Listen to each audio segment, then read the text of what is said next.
ಆಹಾರವನ್ನ ಅರಸಿ ಹೊರಟಂತ ಶಾಲಾ ಮಕ್ಕಳು ಕಾಡು ಪ್ರಾಣಿಗಳಿಗೆ ಆಹಾರವಾಗಬೇಕೆ ಅಥವಾ ಈ ಸುಡು ಬಿಸಿಲಿಗೆ ದಾರಿ ಮಧ್ಯದಲ್ಲಿ ಬಿದ್ದೋಗ್ಬೇಕೆ ಅಥವಾ ಅನಾರೋಗ್ಯಕ್ಕೆ ತುತ್ತಾಗಬೇಕೆ? ಅತ್ಯಂತ ಕಡು ಬೇಸಿಗೆಯನ್ನು ಎದುರಿಸ್ತಿರುವಂತಹ ಕರ್ನಾಟಕದಲ್ಲಿ 226 ತಾಲೂಕುಗಳನ್ನ ಬರ ಪೀಡಿತ ಅಂತ ಘೋಷಿಸಲಾಗಿದೆ. 40-45 ಡಿಗ್ರಿ ಸೆಲ್ಸಿಯಸ್ ಟೆಂಪರೇಚರ್ ಇವತ್ತು ಈ ಜನರನ್ನ ಬಾಧಿಸ್ತಾ ಇದೆ. ಇಂತಹ ಸಂದರ್ಭದಲ್ಲಿ ಶಾಲಾ ಮಕ್ಕಳಿಗೆ ಬೇಸಿಗೆ ರಜವನ್ನು ಘೋಷಿಸಲಾಗಿದೆ. ಆದ್ರೆ ಶಿಕ್ಷಣ ಇಲಾಖೆ ಒಂದು ಎಡವಟ್ಟನ್ನ ಮಾಡಿದೆ. ಏನು ಬಿಸಿ ಊಟವನ್ನ ಮಕ್ಕಳಿಗೆ ಕೊಡಬೇಕಾಗಿತ್ತು ಅದನ್ನ ಕೇಂದ್ರ ಸ್ಥಾನದಲ್ಲಿ ಪಡ್ಕೊಳ್ಳಿ, 2-3 ಕಿಲೋಮೀಟರ್ ದೂರದಲ್ಲಿ ಹೋಗಿ ಪಡೆದುಕೊಳ್ಳಿ ಅಂತ ಹೇಳಿದೆ. ಇದರಿಂದ ಏನಾಗ್ತದೆ, ಮಕ್ಕಳು ಹೋಗಿ ಆ ಸಂದರ್ಭದಲ್ಲಿ ನಡ್ಕೊಂಡು ಹೋಗಿ ಪಡ್ಕೊಳಕ್ಕಾಗತ್ತಾ? 12:30 ಇಂದ 2:30 ಎಂತ ಬಿಸಿಲಿರುತ್ತೆ, ಅತ್ಯಂತ ದೊಡ್ಡ ಬಿಸಿಲಿನ ಗಾಳಿ ಬೀಸ್ತಾ ಇರುವಂತಹ ಸಂದರ್ಭದಲ್ಲಿ ಹೋಗೋದಕ್ಕಾಗತ್ತಾ? ಅವರ ಆರೋಗ್ಯದ ಮೇಲೆ ಏನು ಪರಿಣಾಮ ಬೀರುತ್ತೆ? ಹಾಗಾಗಿ ಶಿಕ್ಷಣ ಇಲಾಖೆ ಎಚ್ಚೆತ್ಕೋಬೇಕು.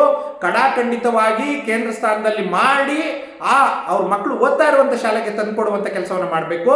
ಇಲ್ಲ ಅಂದ್ರೆ ಮಕ್ಕಳು ಯಾವ ಊರಲ್ಲಿದ್ದಾರೋ ಆ ಊರಿಗೆ ಹೋಗಿ ಯಾವ್ದಾದ್ರು ಒಂದು ಜಾಗವನ್ನ ಗುರುತಿಸಿ ಅಲ್ಲಿ ಬಿಸಿ ಊಟವನ್ನ ಕೊಡುವಂತ ವ್ಯವಸ್ಥೆಯನ್ನ ಮಾಡಬೇಕು. ಆದ್ರೆ ಇಂಥ ಅವೈಜ್ಞಾನಿಕವಾದ ರೀತಿಯ ಅನುಕರಣೆಗಳನ್ನು ಮಾಡಿ ಮಕ್ಕಳನ್ನ ಅಪಾಯಕಾರಿಯಾಗಿ ಸಿಲುಕಿಸುವುದನ್ನ ಕರ್ನಾಟಕ ರಾಷ್ಟ್ರ ಸಮಿತಿ ಪಕ್ಷ ಖಂಡಿಸ್ತದೆ. ಈ ಕೂಡಲೇ ಶಿಕ್ಷಣ ಇಲಾಖೆ ಎಚ್ಚರಗೊಳ್ಳಬೇಕು, ಈ ನಿಯಮವನ್ನ ಬದಲಾಯಿಸಬೇಕು. ಬಿಸಿ ಊಟ ಮಾಡ್ತಾ ಇರುವಂತ ಸಿಬ್ಬಂದಿಗಾಗಿರ್ಬೋದು, ಅದನ್ನ ಅರಸ್ಕೊಂಡು ಹೋಗ್ತಾ ಇರುವಂತ ಮಕ್ಕಳಿಗೆ ಅನುಕೂಲವನ್ನ ಮಾಡಿಕೊಡ್ಬೇಕು.